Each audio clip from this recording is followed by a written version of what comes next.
Hi guys, I'm here right now and I have a special episode for you today.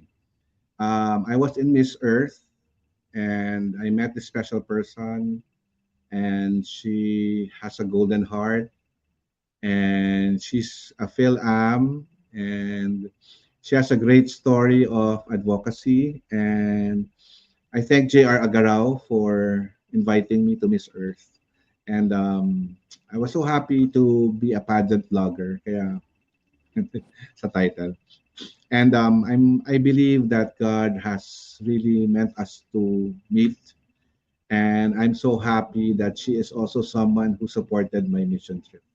So this lady is a person with a heart of gold.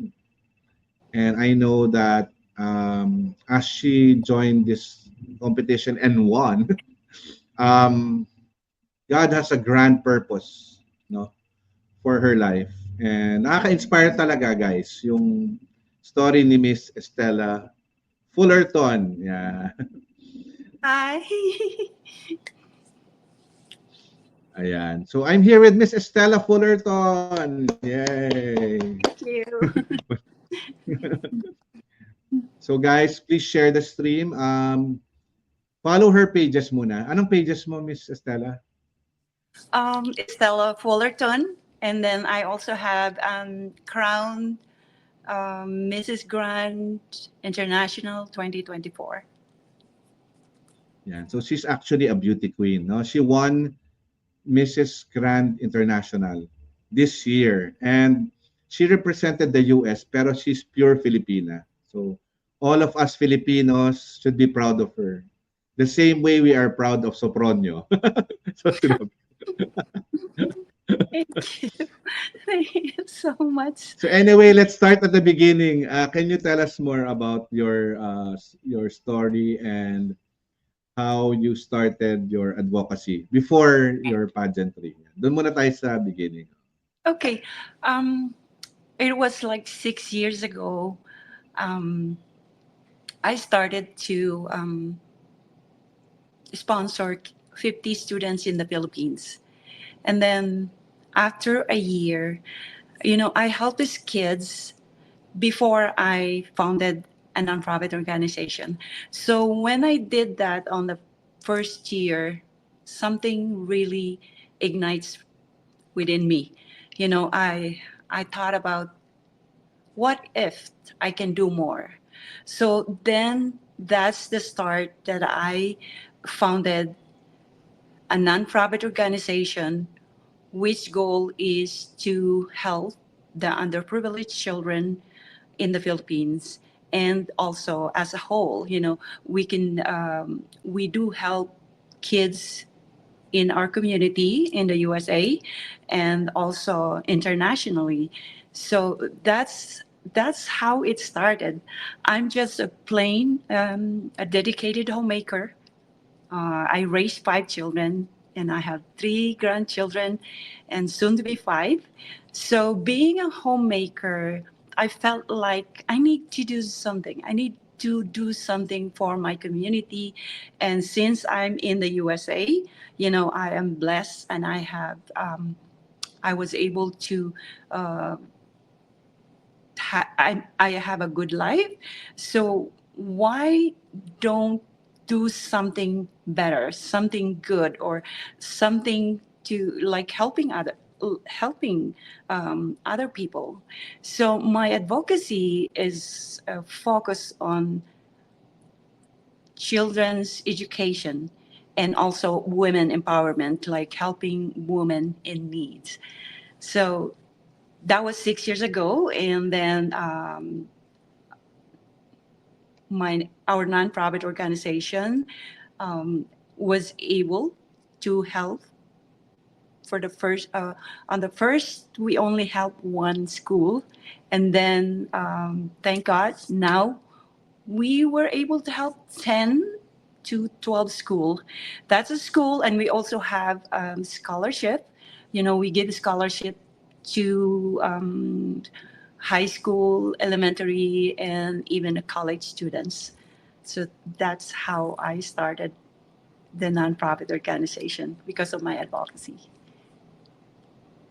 Wow, ang ganda talaga ng story. So inspiring. And a golden heart talaga nakita ko dito kay Thank you. Mrs. Grand.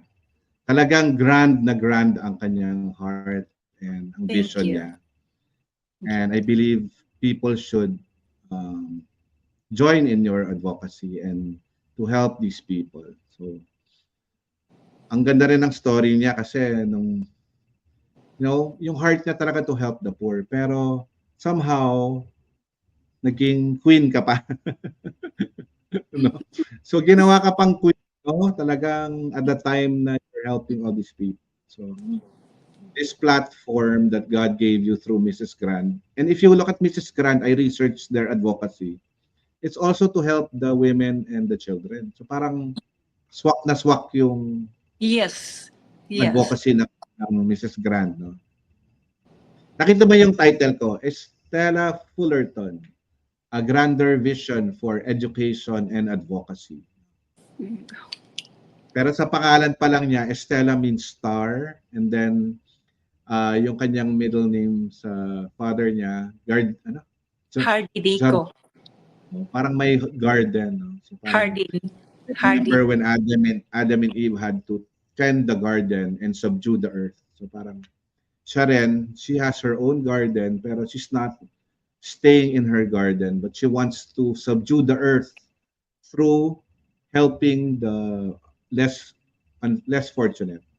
Kasi yung sarili niyang buhay, meron din siyang times na hindi rin siya nakapagtapos. So ngayon, gusto niya yung mga ibang tao will experience a better chance at survival, no, and by education. Kaya ka tumutulong sa mga hindi pa nakapag-aral, no. So talagang ang ganda ng heart mo, and the thing is she's doing it mostly by herself. I mean, a lot of the things she's doing is like most of the time parang ikaw lang yung most of the gumagalaw, no, or yung talagang hands-on ka talaga sa advocacy mo, no. Yes po. Kaya hindi ka talaga makita ng katulad ni Estela na you won't see a lot of people like her. And buti na lang na-meet ko siya. Talagang ang bait-bait ng heart niya and ang ganda ng mga programs na ginagawa niya. And marami pa siyang planong gawin sa future.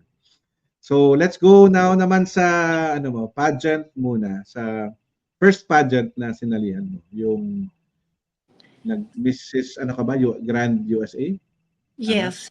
So my very first pageant is also this year. It was held in Seattle. That was in August 3, and it's my first time. And they said, usually sa pageantry, first timer hindi nananalo, but it's not true because it's my first time. I don't have experience. I don't have like a fashion show experience, walking, whatever. So when I joined 1 month before the grand Talaga? coronation, and then so I had to really work hard. So I flew from Montana every weekend to Seattle to attend the workshop. And I'm so lucky and I'm honored. I was also won and I was crowned as Mrs. Grand Elite USA 2024. So that's my Wow. pageant. I also Grabe, no? won the best in evening gown, the fashion icon, and the best national costume, which is made in the Philippines by Ganda Anore. Ang ganda nga ng ng costume mo. Yes, 'Di ba that was yun ba yung Statue of Liberty? Yun ba yun? no. Iba pa yun? My national costume is it's a collaboration from where I was born in Mindanao. It's the Sari Manok. It was Ah. so beautiful, beautiful. You Is know that the the same designer of your other costume? Same Yes, person ba? yes, the same Ang design. galing niya. Yes. Wow. Wait, saan ba yung photo mo nung nanalo ka as Mrs. Grand USA? I have some pictures. Yeah. Okay, let's Um, show them one. Can you send it to my okay. messenger? Um, I-post ko. Uh, so, yeah. oops, sorry. Uh,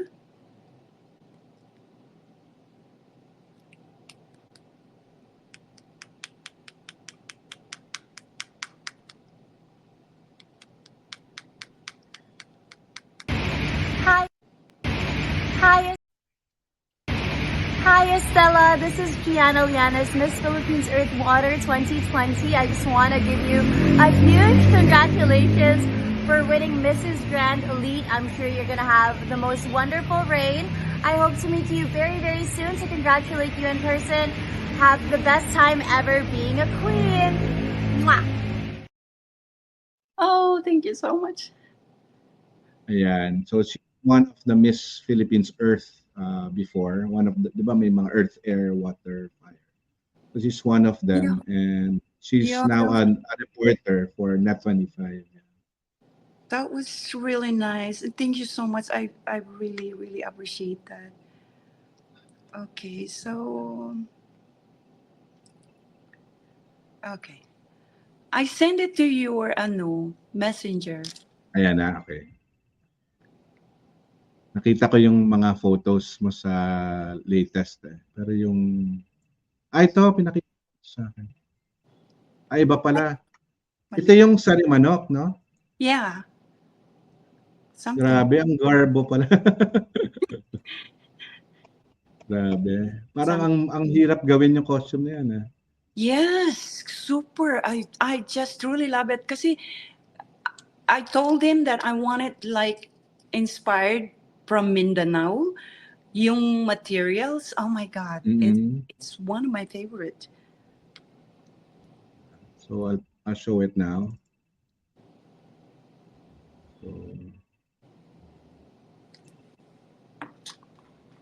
wait, nasa background eh. Yan.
Okay. To Pluto. So anyway, yeah, I have a video that she sent. I'm gonna post it now. Here, I'm gonna show it. Sorry. Okay. Saan mo na-meet pala yung designer mo? Where did you meet Yes, her? kilala ko na siya. I know him. Ito pa, before I said yes to the national pageantry here, I asked him Mm. first. Kasi I only have 1 month. Tapos, wala akong experience. I don't have any experience. So I asked him, sabi ko, somebody wants me to join this pageant. And sinabi niya, yes. Yes, I will help you. I will do your evening gown. I will do this, that, tulugan kita. So then I said yes to the pageantry. Without So him, talagang I think malaking role talaga yung mga dress, yung mga gown niya sa panalo mo, no? Malaking yes, tulong. I don't know what I'm doing. Siya lahat. Even in my international, Siya yung coach mo rin? Parang Like- coach mo? Parang gano'n? para siyang naging coach, para siyang yung campaign manager ko, he's just my designer, pero siya yung nagturo sa akin ng yung mga OOTD. Sabi ko, what is OOTD? Hindi mo alam yung OOTD pa. Sabi niya, you have to have something for your OOTD. Sabi ko, what is OOTD? Tapos sabi niya, you need to learn how to do the pasarela. Sabi ko, what is pasarela? Lahat from sa international ko, I'm telling you, he did everything. Naka-line up po yan. Meron pa akong, may listahan pa yan. Nandito sa day 1, day 2, day 3. Ito ang Galing! Na-organize niya? Talaga alam Yes. niya? And then, he went to see me in person. I have to try out everything kung bagay Where? ba sa You went to the Philippines? Pumunta ka dito? Yes. I went to the Philippines before I went to Myanmar. Para lang ma-try out ko everything. Pero yung una mong contest, was it in Myanmar also? Yung sa Mrs. No, Grandeur? it's in Seattle. So in Seattle, kasi I already ordered some gowns from him prior to the pageantry. Kasi I ordered my gowns for my daughter's wedding. Tapos lahat ng Pilipiniana ko, siya yung gumagawa. So she have my measurement. So yun. Ano lang yun he sent it to he shipped FedEx, Oo. parang ganun. Tapos nagbagyo. Nagbagyo pa. So I only have few days bago tapos dumating yung So, muntik na hindi umabot sa'yo, parang ganun. Yes. Pero yun nga ang sabi niya, alam mo, your pageantry is really kumbaga maraming pagsubok. Miracle. Yes, maraming pagsubok but successful siya. So siguro couple days then I received the gift. Grabe, no? So talagang miracle yung nangyari sa'yo. Parang, di ba nung nag-usap tayo, sabi mo sa akin, maraming mas malaking chance manalo rin. So parang hindi rin ako sure na mananalo ka. Parang you told me the odds were stacked against you, no? Yes, kasi they told me already, the managements already told me that masyadong slim yung chances kasi there's so many contestants from different countries. How did you win pala? Was it through the votes or was it through the judges or what? Ano daw yung International? Yung Or sa pinakalang? Sa international? Sa international, sa voting, so sa majority vote, yung popularity, you only have the chance to be in top 8. So, kung number 1 ka, which I was a number 1, kung number 1 ka, automatically nasa top 8 ka. There's no guarantee. Number 1 ka sa voting? Number 1 ka? Sa Mrs. Popularity, I was number 1. I would like to thank also lahat ng supporters ko, my family. My family did not sleep. They watched the voting because yung voting is sometimes in voting my times two. You know, you vote one and then it times two. So they really, really watch out. I was number one in the voting. So I think I almost have a 500K votes. Ang dami ah. Yes, dalawa kami. So there's one also contestant from the USA. She could be number one if she wanted to. She is she's the only one that I worried about in the popularity. Kasi I know that she can win the popularity. But a day, do I have to share this? A Okay, day, ikaw, bahala. Hindi ko ano yan. a day of the pageantry, yung grand coronation namin, she talked to me. She came to me and talked to me and told me about the voting thing. And she told me, I'm gonna cry. She told me that she figured out that I am joining the pageantry not because of me, because of my Advocacy. my advocacy. So then she told her husband to stop voting. Ah. So, but to me, even if they keep voting, I am determined that I'm not gonna let her win against me, because I'm watching like a hawk. My family is watching, and because my family knows this is my dream. This is one of my dreams. As the national, it's just like come what may, you know, I win or not, it's okay. But in my international, I have that feelings within me that I work hard for it. I have to win. And I really work hard for it. So I have a big respect for one of the contestants, like my team, for doing that. But I know that she's also going to win, because our score is only not really high, you know, how many thousand, but she gave up that popularity vote because she found out what truly is this pageant mean to me. Wow. Sorry. Nakakalungkot naman, nakaka-inspire naman na parang even your opponent wants you to win. Yes. Parang ganun. Yeah. My teammate, my USA teammate, because we're four of us, they are all rooting for me.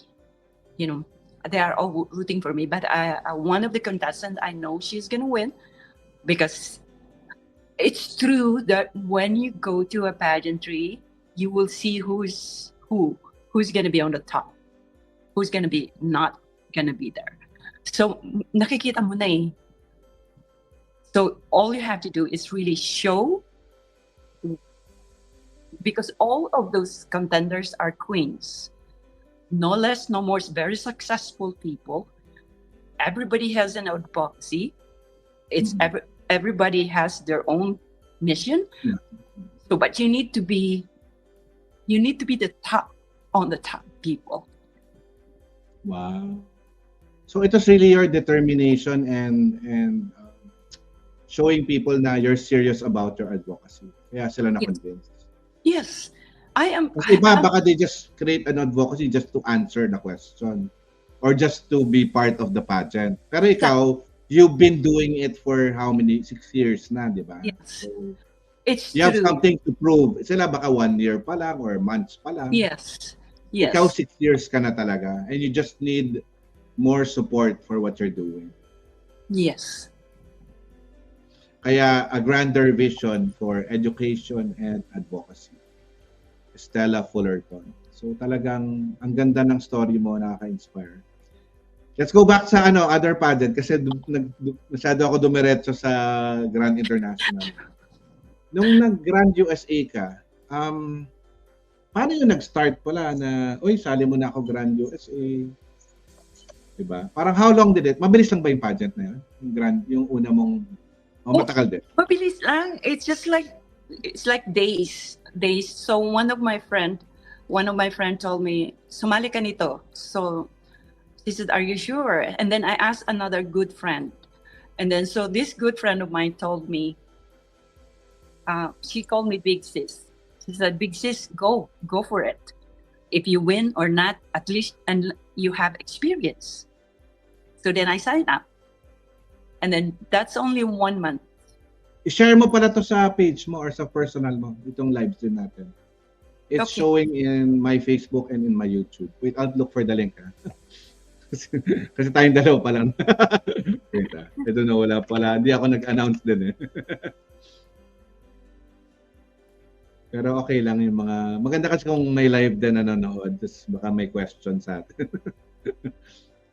Pero ka bang mga yung mga kasama mo sa pageant, baka gusto nilang manood sa atin?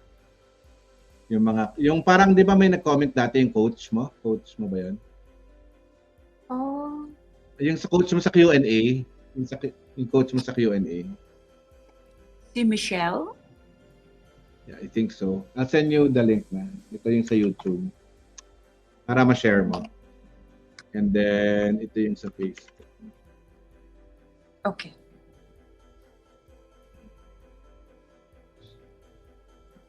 So, Pero yung yung original interview ko sa'yo, although di ba na-post na ni Ross before, naka-almost 1.5 na ata siya ngayon, yung views. Pero, if we boost it pa, syempre, mas marami.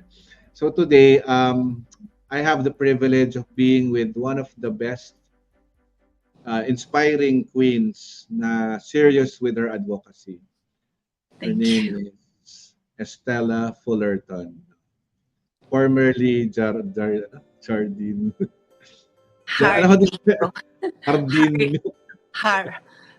Kasi remember the Saka J. nagulat ako sa kanya, sinabi niya meron palang Mexican, may Mexican menudo at Mexican adobo pala. so hindi ko pa, nagulat ako may ganun pala. Pero yan pa yung fourth topic natin, mamaya pa. Grabe, yung Mexican adobo, masarap ba yon? Masarap ba, Mexican adobo?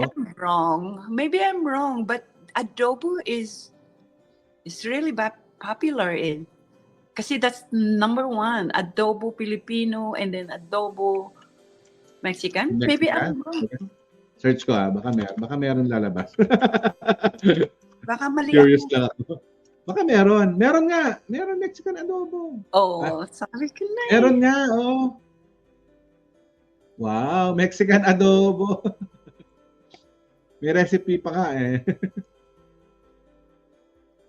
So baka doon nga nanggaling yung adobo natin sa tas iniba lang natin yung Yeah. Oh my God. So Mexican pala yung adobo. Nagulat ako. I found it out from Estella na may adobo pala yung Mexico. So possibly yung ating Mexico galing din sa Mexicano, no? Yeah. Kasi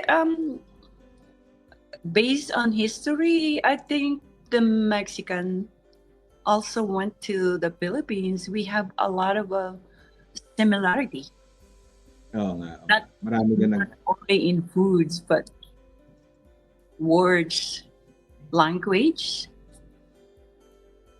Yeah. Spanish din. Pati Spanish we're here now. Yeah.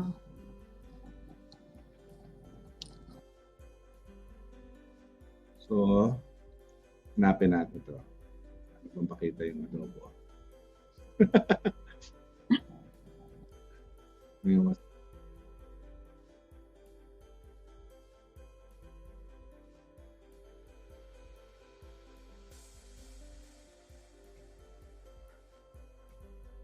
savory, spicy. Okay, so let's go back to the topic. So we're talking about Mrs. Grand.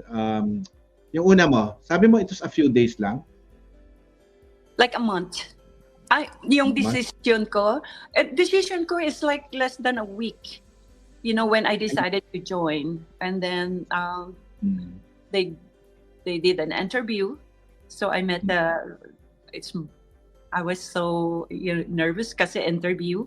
So they did an interview, and then after that, I think on that weekend I flew to Seattle because I don't have much time, so I need to attend the workshop. So I attended the workshop like 3-4 times, and then grand coronation. Ganon? Yeah. Ang bilis naman. Parang... Yes, and some of the contestants, they started like in May. I started in July. So they already doing a lot of stuff. They have a lot of sessions that I missed. So last minute ka sumali, ikaw pananalo. Ilan yung mga kalaban mo nung first? There's 11 of us. So yung other 10 are... Meron din mga ibang lahi or are they all... Yes. Iba-iba? Yes. There's from, we call it like Mrs. Grand India, Mrs. Grand Honduras, Mrs. Grand Mexico. So ikaw Philippines ka nun? Yes. Pero the winner will represent the US, parang gano'n. Yes. So I represent the Philippines. Tapos may tatlo kaming Pilipina, but the other Filipina, she represent Hawaii kasi doon siya pinanganak. But she was half Filipina, but she represents. So parang dalawa lang kaming Pilipina from Philippines. Tapos India, yes, India, Mexico, Honduras, Cambodia. And you won with the gown na yung pinakita yung kanina, yung gown. The best in evening gown and national costume. So ito yon, itong gown na to.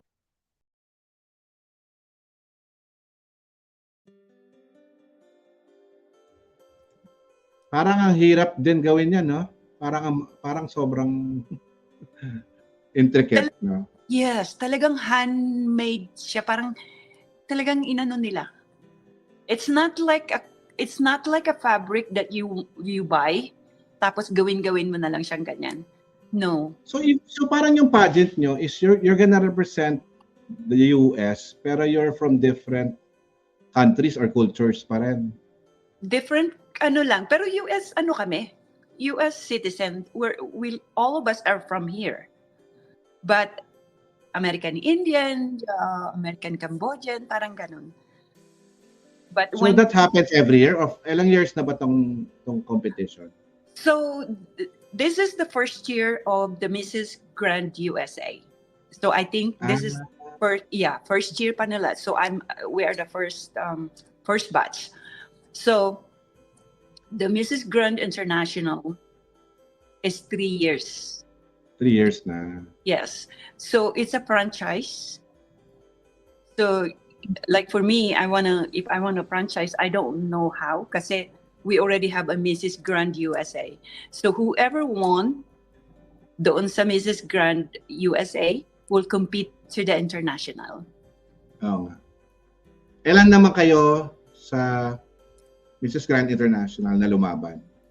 So Mrs. Grand International, actually, there's supposed to be a lot, like 40 entry, but there's only 24.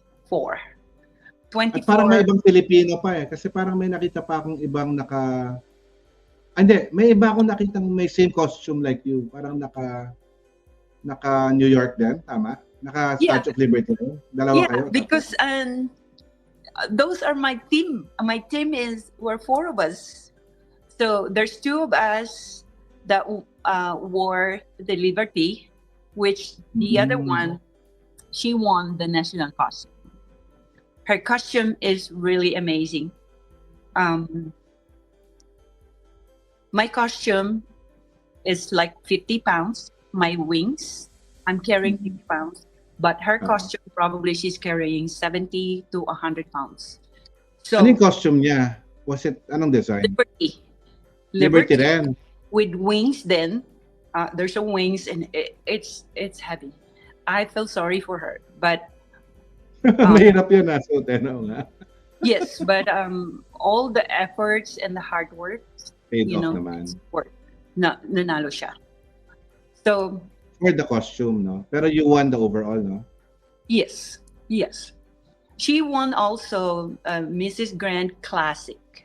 Because there's Classic, there's Standard, Supreme, and Royal, and then the Grand Penal.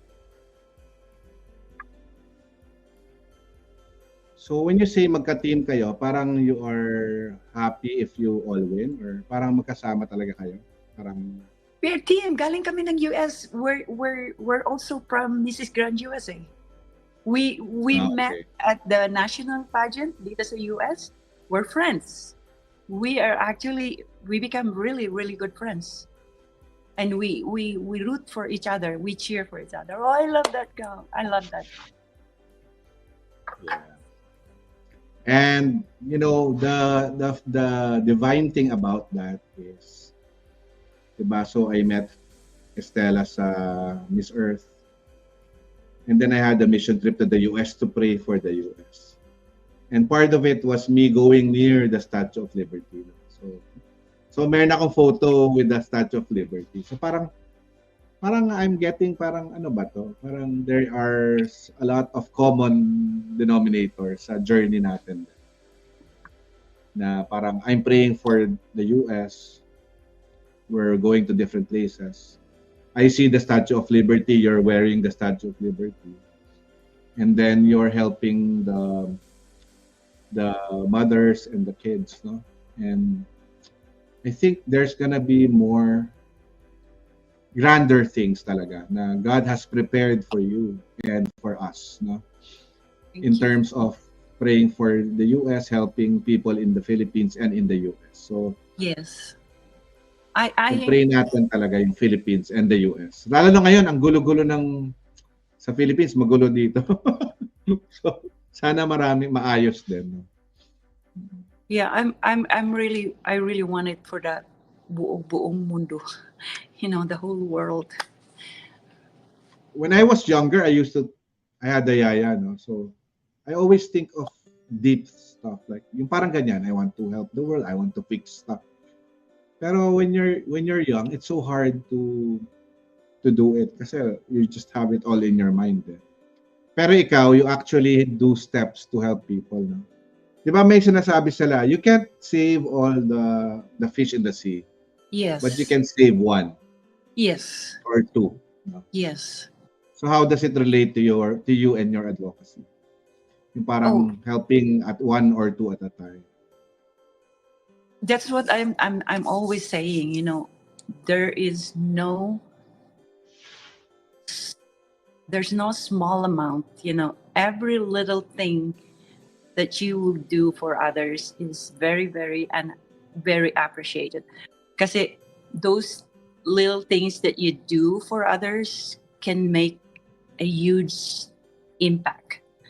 Like even like a person, you know, Filipino are very good in hospitality. We're very famous of that. So even this person, you just let them sleep in your house, that thing, malaking bagay na. it's so big. And then later on in life, they will tell you, did you remember you let us sleep in your bed or in your house? I believe that kahit konting tulong, it's really big sa ibang tao na. So like, for example, for me, I'm in the US. So $100 is 5,000 in peso. So that 5,000 peso is really, really big money in the Philippines. That's Yun why... yung isang kain lang yun eh. Isang dinner lang yun. Diba? Yes. Kasi ang mahal ng burger dyan eh, $20, mga $20. So pero kung $100 siguro, if you eat in a fine dining, makakulang pa yung 100. You can eat all you can. You can eat for $35, 45, eat all you can, ganon, dito sa US. But that's already like everything, seafoods. Wow. Parang gusto ko yan.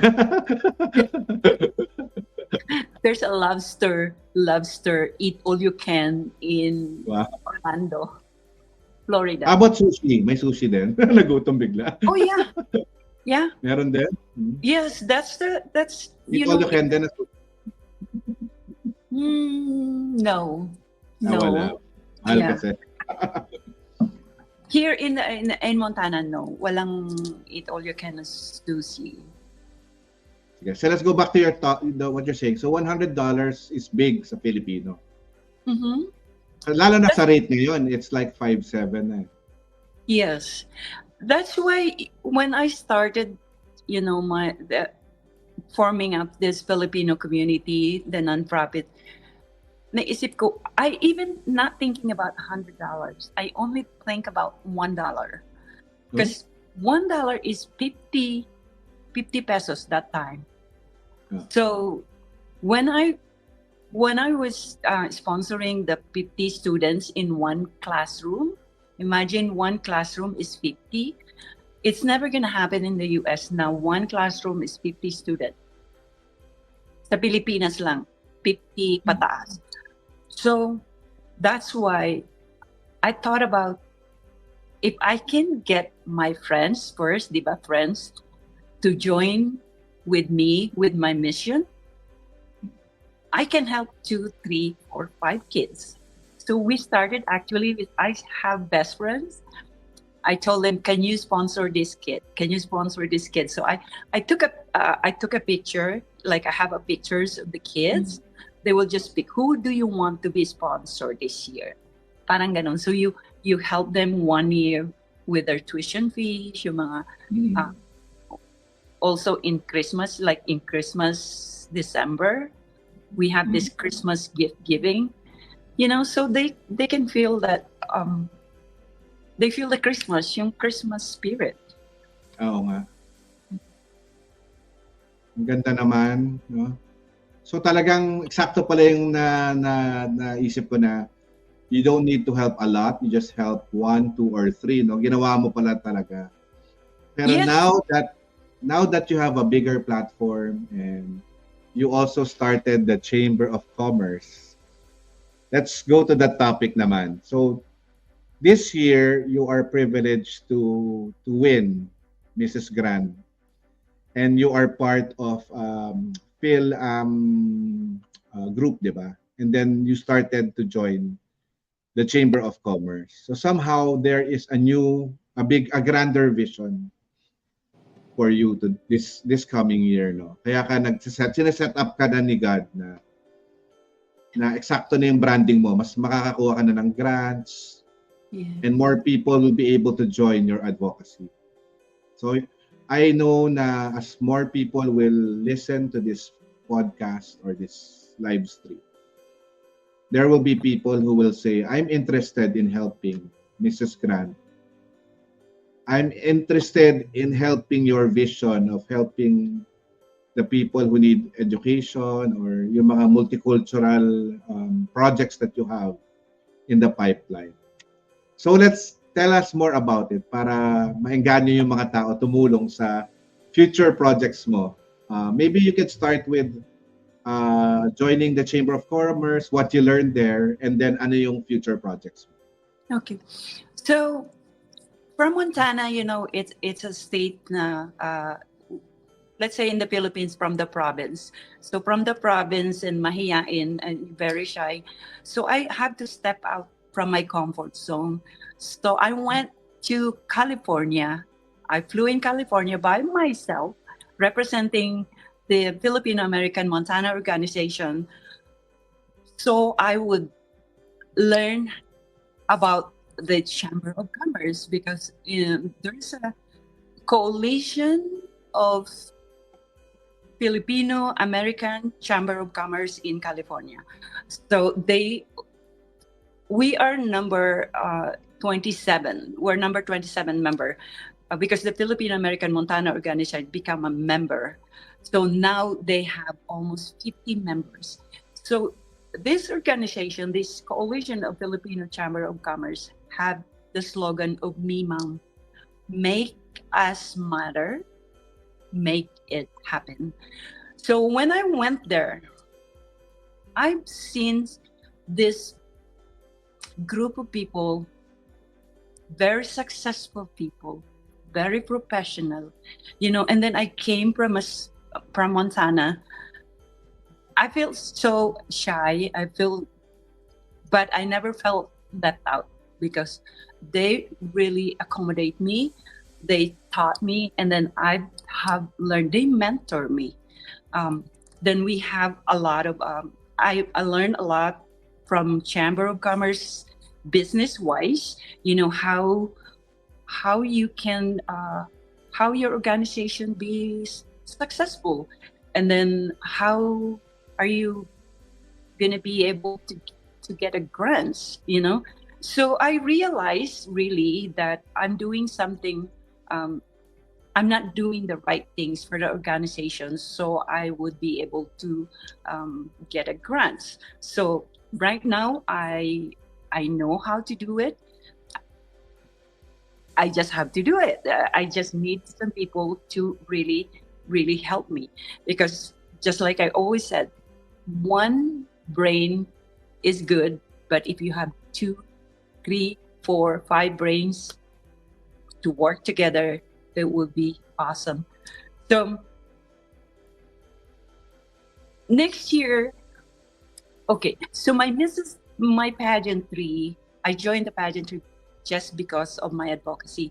I really, really want to raise more awareness about the importance of the education, especially to the underprivileged children, and also helping women.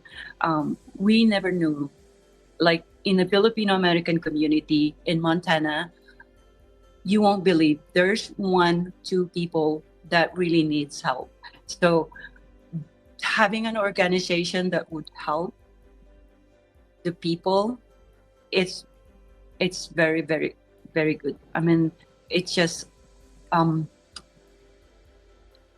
very helpful to the community. So when I joined the pageantry, uh, I was hoping to get get to know people, networking, um, not only to to to meet some people, but to learn. I'm in a continuous learning. I think life, every day your life should be learning. I want to learn. I want to learn. I want to learn to do how can I be successful? How this organization can be successful? I can't even sleep at night thinking, what should I do to make this organization successful? I want it to be successful because I want to help more people. Um, if I get a grants, I can help more people. Um, we are a group of people that is really a working hard people. Uh, I have a very, very uh, loyal board members, officers that will do everything to to to do some events, but there's something lacking. There's something lacking. We have this vision, and we have this mission, but something is pulling us down. We can't really do it because there's something is not right. So I'm truly hoping that next year, I was planning to do this multicultural um, events where I want to collaborate with different minorities in the community, especially here in Montana. So I'm trying to reach out. I already reached out some people, but I need to follow up. So I need to um, to do that, and I am going to do it next year. So I think slowly, slowly but sure. I think with determinations and hard works, things can happen. And True. Yeah. there's a lot of good people around us. Um, you will never know who you can touch. Maybe Go, go, go.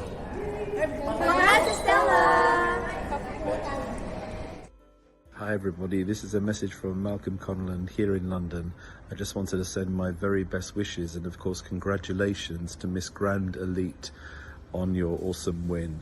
This is an amazing achievement. I'm sending you my very best wishes. Maraming salamat. I'm filled with pride. Some people call me Pusong Pinoy or Pinoy at heart because I truly love the Philippines very much. And of course, these beauty pageants are really, really important because they're part of Philippine culture, which I really love. Maraming salamat po. And a quick shout out to my dear friend David and Happy Rich TV as well. Mabuhay. Hi everybody, this is a message. Oh, he's the guy. He's the guy I had a show with. I helped produce his last season. So we usually have